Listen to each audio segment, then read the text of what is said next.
Hello, everybody. Welcome to Strategize Your Business Online.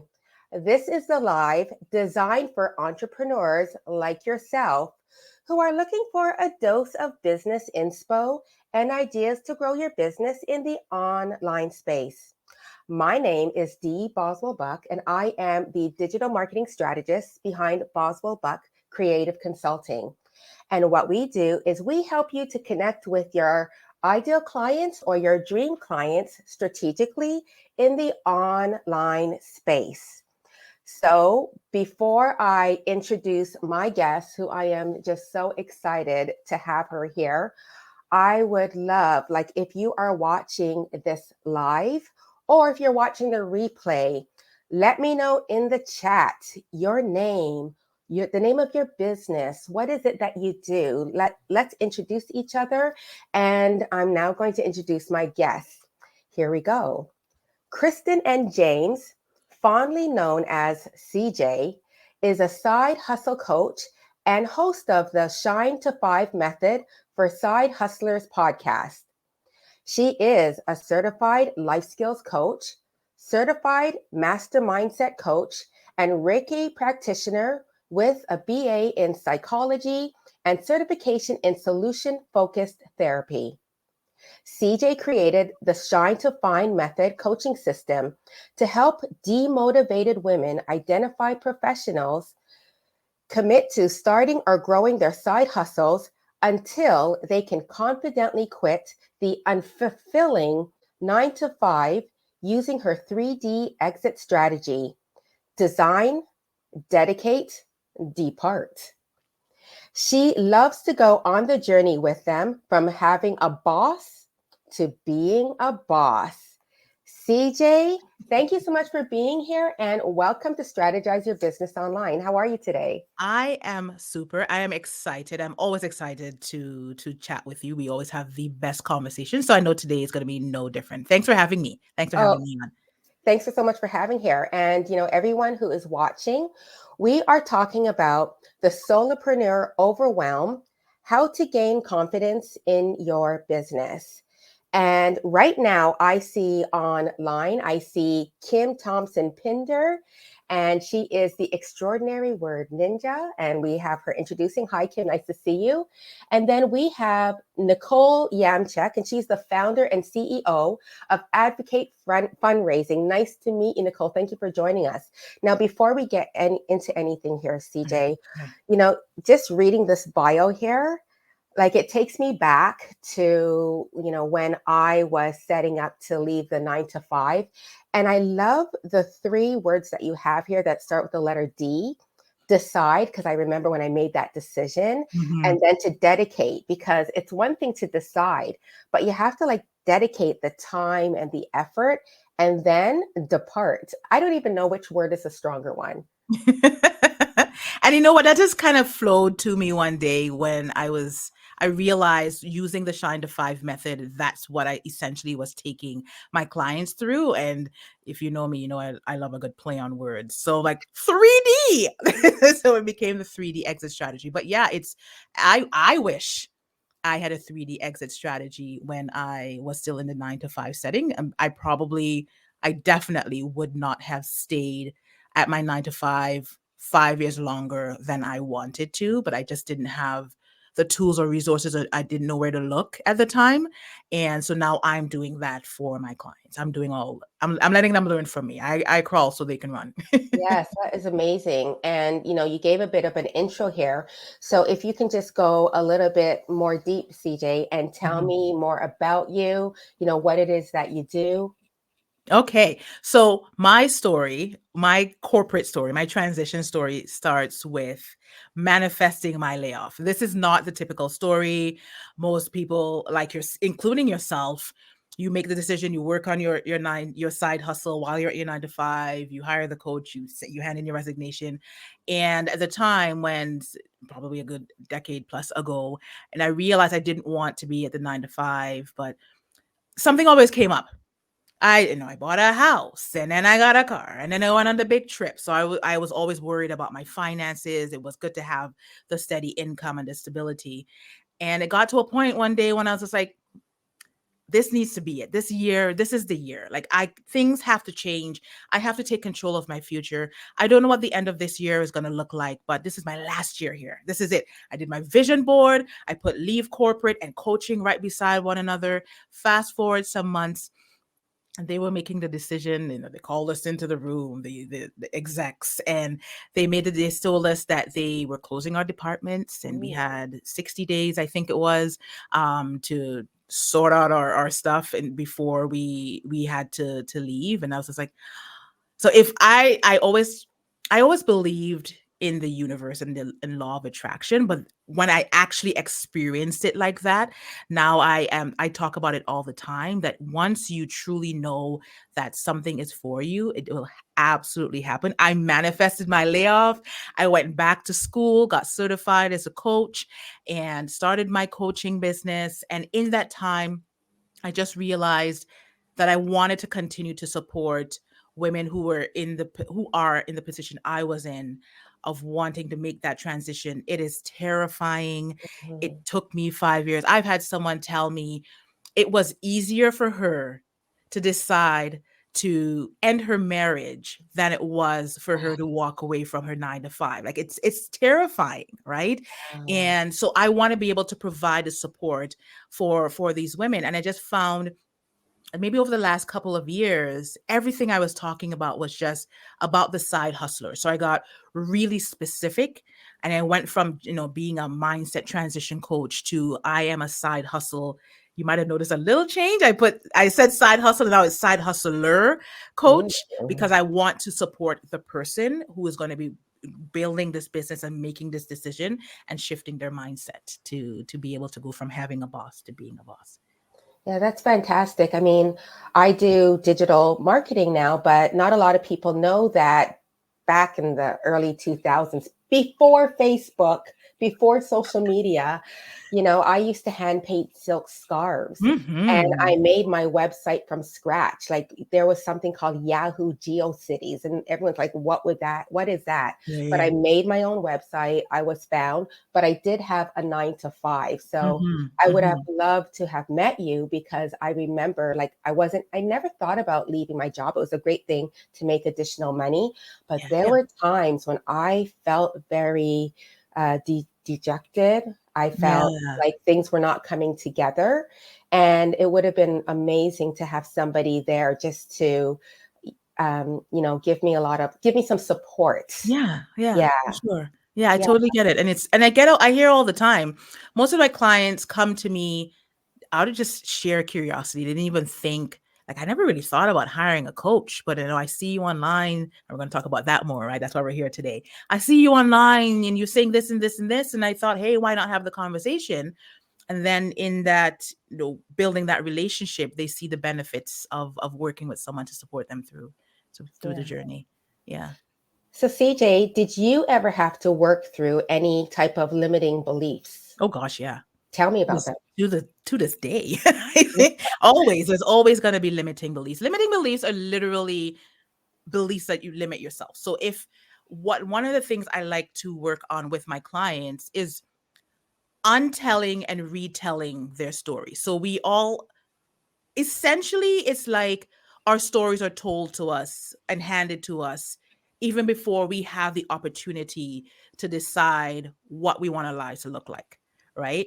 By, just by our caregivers and just being in our upbringing, and just overall conditioning, that we don't realize that we can do more and we can think outside the box, because these rules essentially were handed to us and said, you go to school, you get the education, you get the higher education, and then you get the job and you get the promotion and you move up within the organization, you do all those wonderful things. So one of my limiting beliefs was I needed, and I just always, one of the things I'm very grateful to my mother for is she really, really, really truly drilled into me being very independent. And then being independent and just being on my own from, like, in my early 20s. So not that long ago, like 5 years ago. Yeah. Yeah, I thought just it was 2 years recent. It ago. was recent. Yeah. Because I had to rely on myself and making all the right decisions and being responsible, and growing up in a setting where my parents had these full-time jobs and that to be able to support us. I thought that's what I needed to do. So when I was in my 9 to 5, at my 9 to 5, and I realized I don't want to be here. This is not what I want to do. I But at the same time, I didn't think I could leave because no one had ever shown me anything other than being an employee. I knew how to be a really good employee. I was a spectacular employee. I am tooting my own horn. But at the same time, in order to be able to develop the skills as an entrepreneur, and many of us were literally starting from scratch, that limiting belief, I really had to work on overcoming that. So in my case, the universe did intervene, and Mhm. I was laid off. And then from that, I said, this is my opportunity. I need to seize it, and I need to be able to take control of my life. And the first thing I needed to do was to be able to say no, thank you, when they offered me another position. Um, but that first limiting belief was thinking I wouldn't be able to ever really do it on my own and be successful as an entrepreneur on my own, because I only knew how to be an employee and have everything handed to me, and my job description, everything is laid out, and when I'm training or being trained, everything was happening within that setting. And that was definitely my first limiting belief to have to overcome. And it took a while, but I got there. Nice. Yeah. When I think about what happened with me for the universe, it was a quote Mm. where I was talking to, a family member, and they said to me, "You know what? Like, you're in this 9 to 5, you've been here for a long time. You're not happy." And he said, "I believe that you are uncomfortably comfortable." Mm. And I was like, "What?" You were called out. Yeah, but it was just like, "Oh, we're just chit-chatting over nachos," and, Yeah. Yeah. but that was the thing that stopped for me and just made me look at things differently. Yeah. Right. Yeah. And Mhm. I mean, we want to be comfortable, and we are hardwired to resist change. Like our brains, we don't want to be in that situation where that whole fight or flight thing. So we want to be comfortable. So anything that is uncomfortable, automatically our brain's like, Mayday, Mayday, Mayday, you're not supposed to be doing this. And Right. you have to work through the back and forth of like, but I want this, but I shouldn't be doing this. And what do I need to, how do I make this transition? How do I make this decision? And it's work. It's work, Yes. which is why I love working and being a mindset coach. A lot of it is just mindset, and it Yeah. depends on your commitment to being able to make that transition, that you'll be able to actually be a successful entrepreneur one It's day. definitely a journey. It's so much a journey. Yeah. Yeah. Yeah, for sure. I want to say hi to Tamisha Blackwood. Hello, Tamisha. Ooh, How are you? hello. And she has the Empower Her 101 community. So thank you for joining us. So, I love it. CJ, I remember like earlier, you mentioned that someone saw you online or people see you online and then Mhm, they reach out. mhm, mhm. I do feel though that, we can see you have great content, by the way, but we'll Oh, talk about that thanks. later. Oh my gosh. So, Dee Boswell-Buck loves my content. I love it. Thank you. yeah, so, we are hit with so many messages every single day. It's whether or not that one message is going to resonate. And so you've had individuals, they see your content, Right. and there was something that made them take that additional step. And I'm Mhm. really curious to know, like, what is it that they are going through? Like, what is the mindset? Are they that major pain point that they're losing sleep over? And then they say, yeah, this piece of content, it hit me. I need to reach out. The major pain point typically is for my clients, it's exactly like what I went through, where they feel, and probably you to a certain degree, where they feel stuck. And I'll there are certain words I use. One thing that I find really, really, really gets them is the fear of failure Mm. and the fear of uncertainty. If you don't know, the fear of the unknown, and are you dealing with this? Do you find yourself struggling with this? Fear of judgment is also another. What will people say? What will people think? Because especially when you come from a culture or a community where everyone around you has a full-time job, then sometimes there are people that are not necessarily supported. with wanting to leave the stability of a 9 to 5. So when I use those words, and it really it gets them, tugs at the heartstrings a little bit, and I say, yeah, you can absolutely do this. This is probably how you're feeling. This is how you want to feel. This is how you can feel, but you got to do something. And you got to be able to take a chance on yourself and put yourself first. And sometimes that can sound very selfish for some people, that they're putting themselves first. But when you can make that decision for yourself and put yourself first, and you show up as a better version of yourself, I think everybody around you eventually will benefit from that as well. So it's whenever I put out the call, I use those words. Fear of losing money. Money, of course, is a huge one too. You're going from sure to unsure. And I also believe, yes, we're in this online space where one of the things that irk me is that entrepreneurship can be a little bit glamorized, if you will, where it seems so easy. Like, yeah, I left my 9 to 5, I took the leap, and I did this, and now I'm making 6 figures. Yay! Right? And typically my clients, my ideal client, I call them target client, they're not there yet. They're not making the 6 figures. They're just starting out. They will absolutely make it. So they're already dealing with the comparisonitis of like, look at what this person that I'm following is doing, and if they do, I follow this cookie cutter method, then I'll be able to do the same thing they're doing. And you have to understand that you make the journey your own, and you're able to define your own success. Right. Yeah. So if someone was looking for you on Google, not a test, but I'm just curious, like sometimes, it's good to know, like, what would they be keying in? Like, I feel that what we're keying in on Google is like how it is that we're feeling, like we're going Yeah. through this kind of struggle, Yeah. or going through the struggle for this type of business. A couple of keywords that someone might look up. So that's why I switched my title to a side hustle coach, from business coach. One of the things they do key in is looking for that, or sometimes they look for like business coaches in my area. But what's the thing? How do I make my side hustle grow, or how do I learn to leave my 9 to 5? How do I build the confidence to be able to quit? How do I know when is the right time to leave my 9 to 5? How do I know that I will become a good entrepreneur? And so making sure those keywords also are in, because and that's what is good too with my podcast and being able to cover those topics is, here are clues as to reveal if you will be a good entrepreneur, if you will, because not everybody's cut out for it. Yeah, Just it's keep it real. not for the faint of heart. It's not for the faint of heart. It's not for everyone. And if we're being completely real, it's not we're saying that everyone needs to be an entrepreneur. We need people in the corporate setting. We need the 9 to 5ers, right? So but usually if they're unfulfilled, it's usually, how do I get my side hustle to take off? How do I make money in my side hustle?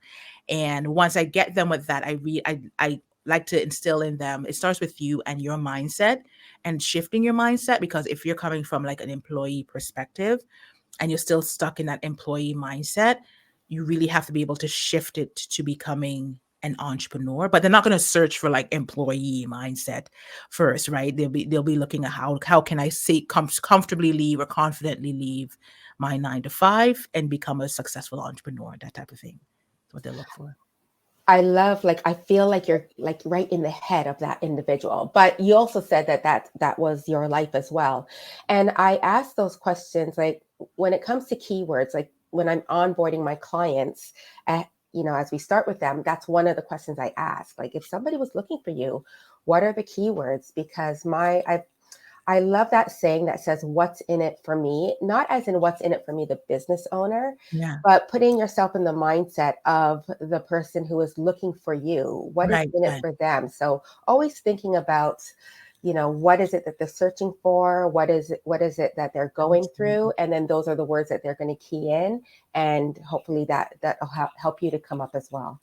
Right, right. So it's as much as I like to, that I've coined the term 0 to 100 mentality. I'm like, no one's gonna look for that, right? People are gonna search for how to overcome overwhelm. And then because I love using a good analogy, then I will use a 0 to 100 to say, this is where you are, this is where you want to be, and this is what's happening in between.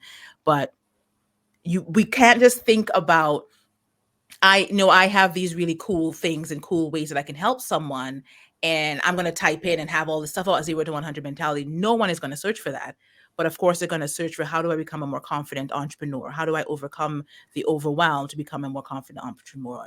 How do I understand what are limiting beliefs?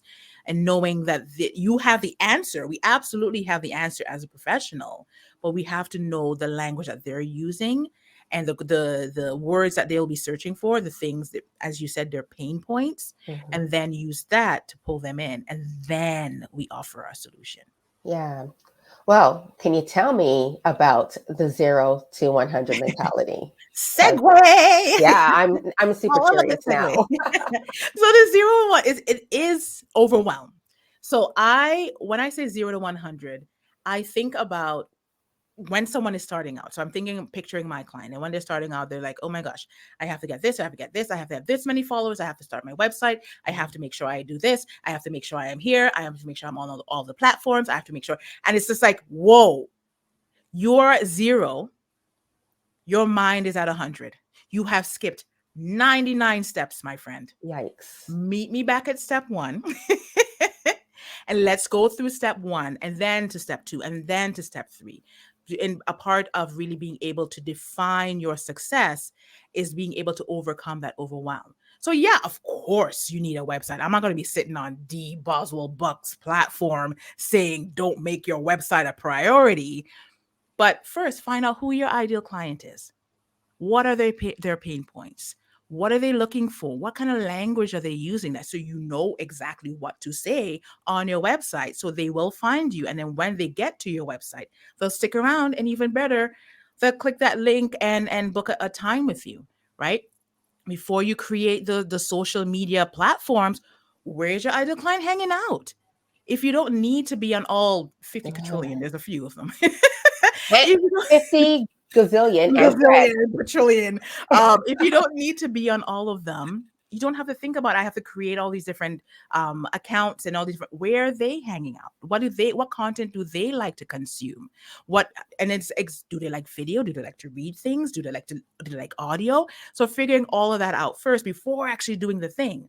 So it was one day, it kind of came to me that, you know, you always say 0 to 1. What's that song? 0 to 100 real quick.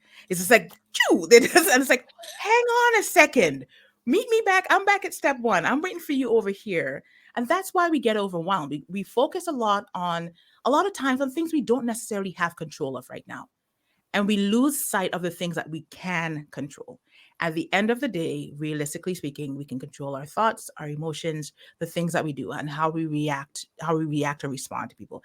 So by all means, yes, you can put the website out. You don't know if the website's going to be successful, but you know exactly what kind of content you need to share on the website in order to be able to get the response that you're hoping for. How people respond, you don't have control of that either. But we get caught up in like, well, what if I don't do this? And so says that. And this person did this other thing. And it's like, but you know, why are we looking at what other people are doing? Again, we are comparing ourselves to, and that's the other thing too, I see, and you probably see it too, is the comparisonitis. Yeah. So you are comparing your chapter 1 to someone else's chapter 10. How is that fair to yourself? And this is where that overwhelm comes in. So in order to be a successful entrepreneur, it's learning, maybe not necessarily overcoming the overwhelm, because hey, I still get overwhelmed, but really being able to manage it, being able to take a moment and pause and say, what can I do today? Realistically, what can I focus on today? What needs to be done today at step 1 so that I can get to step 2 and then to step 3. And then you focus on what you have control of, how you're feeling and how you're feeling showing up in your business. Because if you're not feeling it, if you're not, you don't want to show up, it's palpable. And that translates in your business anyway, because as much as we run a business, there is still a human behind the business. You are your business. So if I am not feeling the best version of myself, I'm not going to show up as the best version of myself. I'm not going to be saying the right things to for my clients, my ideal clients, for it to resonate with them so that they know to be able to contact me. But again, because we both love talking about content and the experience of an entrepreneur, I don't shy away from saying, you better believe, yeah, I've thought about quitting. If you, what entrepreneur really hasn't thought, I really could just go back to the 9 to 5. Yeah. I actually don't need to do this. But at the same time, how badly do you want this? You started this for a reason, and you know that you can't let go of that. You hold on to that and you let that fuel you. But really being able to manage your expectations and yes, always be very, very hopeful, but be very realistic with what you're hopeful about. Be very realistic with what you're putting out there and knowing sometimes your actual outcome does not match your desired outcome. And that's okay. Sometimes the actual outcome is better than the Yeah. desired outcome. Sometimes you get the desired outcome and you realize, man, it's not what I wanted because it's not aligned with your values. So know what your values are. Know what's important to you. Know what's important to your ideal client, know the language that they're speaking. That's the most important thing. Then you can do the website and all the platforms. But if you're saying, well, everybody does this and says that, who cares what everybody else is doing? That's not what I want to do. That's not what you want to do. It's for it to be able to show up authentically in your business and in the online space. Absolutely. And earlier you mentioned about comparing, like you're at one stage of your business, the beginning, and you're comparing your stage with somebody's like chapter, like a chapter Yeah. 12. Yeah. But I will also want to mention, I mean, you brought it up briefly too, with social media. We see all that glamorized look of the Yeah. entrepreneurship, right? Yeah. And another thing that I think of is that, we're busy comparing ourselves to what we see. And it looks like it's somebody who's very successful. Right. Right. But Yeah. for all we know, that person went to a really great parking lot and took some fantastic pictures Yep. by a Lamborghini, or yeah, that's what It's happens. true. Yeah. Yeah. You're right. Or we see that they've got hundreds of thousands of followers, but we don't know what's going on in the back end of their business, right? They Yeah. could have they could be follower rich, is what I call it. They could be follower Oh, I like rich, that. Yeah. and no one is booking a call on their calendar, So right? then what's the point to all those numbers? And that's where we talk about the vanity metrics, right? Because Yeah, I hear it all the time from my clients. Well, I need to have this many followers. And I'm like, who told you that? Where I did not receive that memo. I did not get that information. And if I'm being honest, when I think about my clients, every single time somebody has reached out to me and said, "Oh, I saw you on Instagram, or I saw you on Facebook, um, and I really like this post," or they never ever once liked or engaged with my content. So they're there and they're watching. So it's just really important for you to show up consistently, whatever consistency looks like to you. Don't get caught up in the number of likes and the number of followers. You can still grow a business. I certainly have, and it never fails. D. I will totally. go looking for the person. I'm like, oh, there they are. I Yeah. didn't even know this person was here. They're there and they're watching. Yeah, when I think about the last few individuals who booked on my calendar this week and a few last week, yeah, nothing came from like, I didn't see any engagement on my social. Not to say that social media doesn't work, it It works, works. right? Yeah, it But yes, absolutely. people are watching. And I think the saying is that it takes like 7 to 12 touches. Like they Yep. have to see you quite a few times to gain that trust. So you have to trust in yourself to show up for your business. Because Yeah, for yes, sure. people are absolutely watching. They are most definitely. They're always, always watching. And another thing I know you love, talking about repurposing content. Yeah. And they'll say, "Oh, well, I already shared this in blah blah blah," and so share it again. Repetition breeds recognition. You got to say the same thing over and over and over again for it to really, really stick. If you shared a post, a lot of my content, most of my content, probably 90% of my content is repurposed. And every single time I repurpose something, I share it again, usually on Instagram or Facebook. I get some new engagement on it. People that didn't see it before, for them, it's brand spanking new when it could have been something I shared months ago, or even sometimes even a year ago.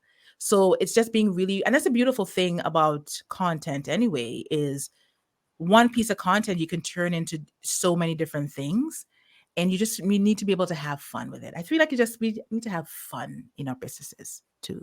And we get caught up in all Absolutely. the logistics of everything. Of course, we need the logistics, but have fun in it as well. Yeah, I'm going to share a little bit of a secret. There are 3 or 4 posts, CJ, and Mhm. I share them how many days in a year? 356? 65, 65. 300, oh, sorry, my math sucks. 365 days in a year.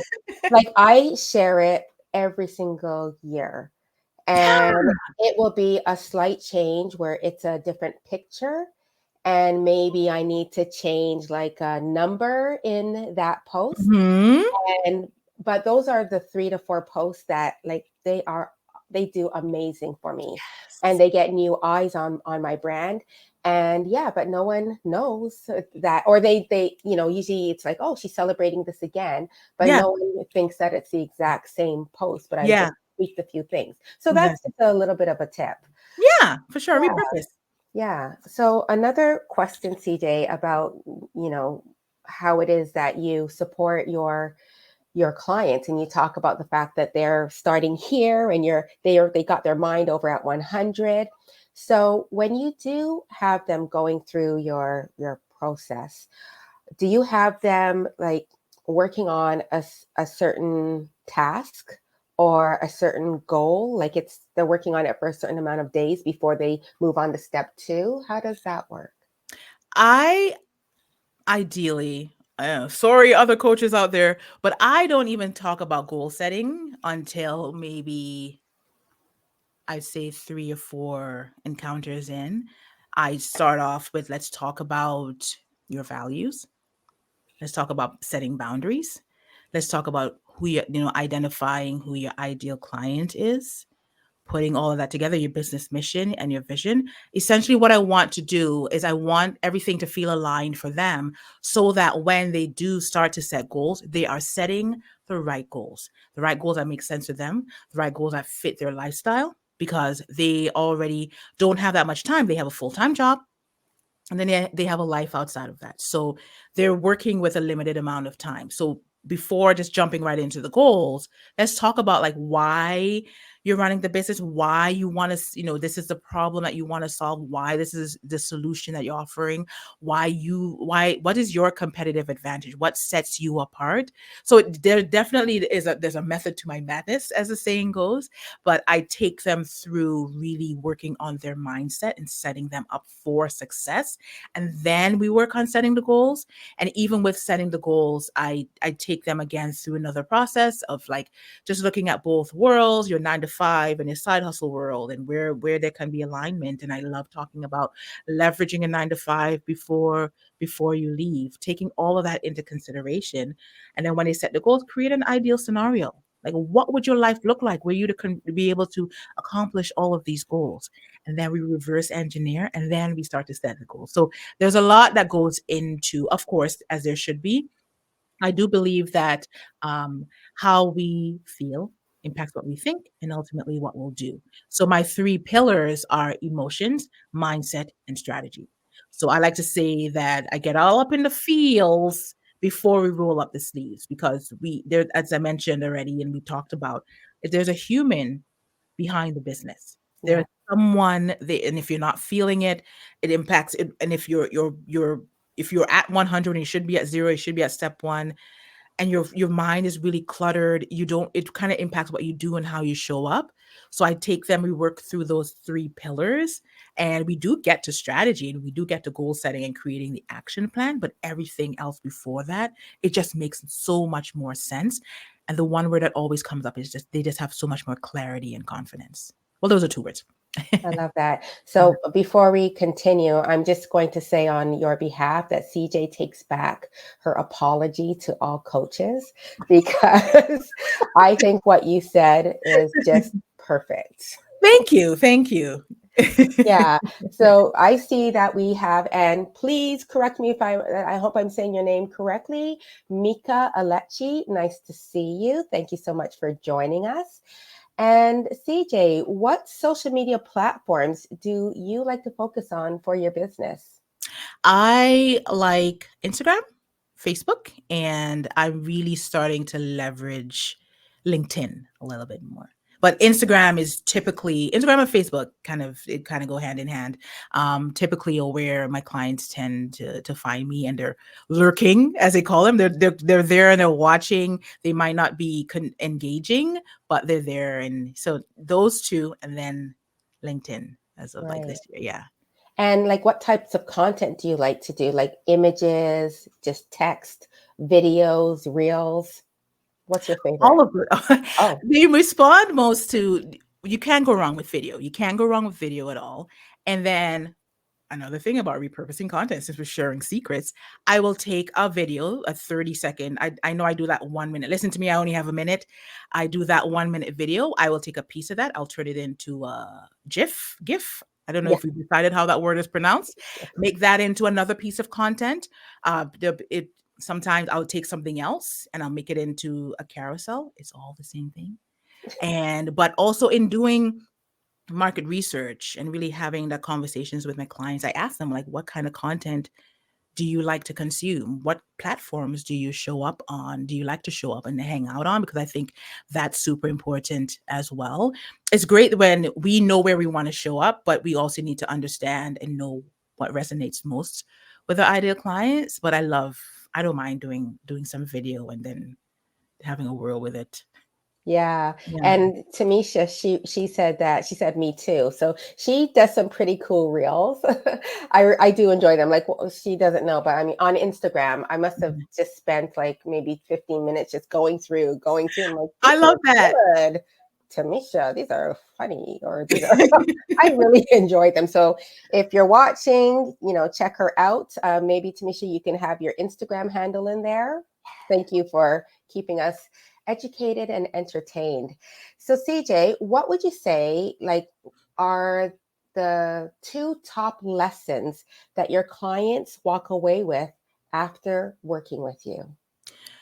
Number one is they get a lot of clarity. So the word that comes up a lot is clarity. And I hope with every coach they're hearing this word a lot. At least the good ones. I'm throwing shade.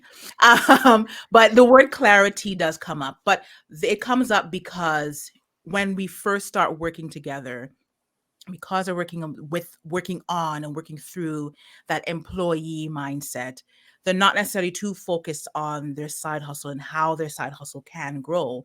So being able to hold a space for them and provide the tools and the resources for them through the Shine to Five method, the word clarity comes up a lot. And then so the lessons they learn is being able to show up, clarity. But it was 3 C's: clarity, confidence, and consistency. Mm, So I've the word I hear all the time, like, I don't really have the time. And I have the clients that burn the midnight oil for their 9 to 5 and they don't have the time for their side hustle. But when I'm hosting my group program and it's a set day and time, they show up every single time and they realize that they can commit to it. Right. And it's just a matter of having someone being able to hold a space, provide them with the tools, and offer them that support and the resources and give them that feedback and insight and be able to brainstorm with them. Just having that space for them to get that clarity, to then get the confidence to walk away from, to hand in the resignation, to walk away from the 9 to 5. So I'll go with clarity and confidence. I love that. And you talked about having the space. And I also feel like as I heard all of that, at the end of each session, they probably walk away feeling like they got a warm hug. I You hope know? so. I really, really do. And I love that you said that, because at the beginning and at the end of every single, be it private or in group coaching, I ask, how are you feeling? I'll ask how they're feeling at the beginning. Usually they're all over the place, or they're feeling frustrated, or feeling demotivated. And then I'll ask them, how are you feeling at the end? And the word is usually a more positive one, because again, I'm bringing it all back to how we feel impacts what we think and ultimately what we'll do. So to me, it doesn't make sense going through an hour long or however long session, 90-minute session with someone, if at the end of it they're still feeling how they felt at the beginning. So I need to ask them how you're feeling, and then let's talk through that. And again, holding space for them to navigate their emotions if that's what they need to do. Maybe they had a bad day at work. Maybe they find that their 9 to 5 is taking away too much from their side hustle and they just need someone to vent to. Right. So once they get that out of the way, then they can focus better. And then so I hope it feels like a warm hug. That is exactly what I'm going for. So CJ, do you have any promos coming up right now, or any promos that are happening right now? Yes, I hold a group coaching program called the Shine to 5 movement. Everything is Shine to 5, right? That's my trademark. The Shine to 5 movement, that the doors will be opening again in August for September. Instead of doing it for Q3, I'm moving it up a month because September, everybody's going to be going back to the rush. So, making sure that they can join the mailing list to get the information on that first. But one of the things I'm really, really highlighting right now is don't take a complete break from your side hustle, from your business. Absolutely take a break, but don't completely step away from it. If you just need a strategy session, a 90-minute strategy, pick CJ's brain sessions, what I call it. It's brainstorming, it's insight, it's feedback to really give you clarity and have a really simple action plan by the end of the 90 minutes. So if they want to talk more about that, it just starts with a 15-minute conversation to get more info. Right. Yeah. And where can they get that information? They can follow me on Instagram. Or just my website, christennjames.com. But I am active on Instagram. I always say, hey, slide in my DMs on Instagram and or Facebook as well. Or they can just connect here with me on LinkedIn because, as I mentioned, Instagram and Facebook are my 2 platforms. But I am really working on, because I'm seeing the benefits of really leveraging LinkedIn. So connect with me here on LinkedIn. Awesome. Okay, I have a fun question for you before we go, CJ. Oh my goodness. Okay. So you talked about manifesting and the universe, and I follow you on social, and I love the way you repurpose your content, your images. And I am thinking, like, I see, like, there's a couple of there's some pieces of content where you're at your desk. So that was taken those pictures were taken when you were working at your 9 to 5. And another one that I really enjoy, there's one where you're looking through the blinds and it's by a window and you're like, help me. Yes, I want to get out. Yeah. So when you were taking all of these pictures, especially that one, was that like just for fun, or was it like, I know I'm going to be leaving, and hey, business bestie, or yeah, that's exactly. Hey, take bestie, can you take a picture of me? Because I feel like, well, I don't know if content was a word back then, but I feel like I'm going to use this one of these days. It's exactly what it is. And you know what? Back over a decade ago, I was also a blogger, a lifestyle blogger. So everything was content. I made everything into content. My friend and I co-founded a lifestyle blog that did really, really well for a while. And so we always saw the opportunity to take a picture of something. So yeah, you see the pictures. Those are really me at my 9 to 5. And that was 10 years ago. And I'm still finding a way to work them into my content today because it still applies. And it's the beauty of content, because once you're really good with it, it's all evergreen. Yeah, it can all be repurposed. For sure. Well, one last time, CJ, where can everybody find you before we sign off? My website is christennjames.com, 2 N's, yes. Or you can connect with me here on LinkedIn. On any of the platforms, it's at Christen N. James. Look for the purple lipstick. You can't miss me. Yes. And thank you so much for wearing the blue. We're like, right, represent. We're like LinkedIn besties today. This is for you. Yeah, thank you. CJ, just thank you so much for, appearing on LinkedIn Live here and talking about repurposing. Everybody out there, let us know if you are watching the replay. And this will be going up on YouTube. I'm launching my YouTube channel, or I have launched it already, and my website as well. So you'll be able to replay this at any time online. So thank you, everybody, for watching. Thank you again, CJ, for being my guest. And everybody have an amazing day. Thanks, Dee. Have a sparkling day.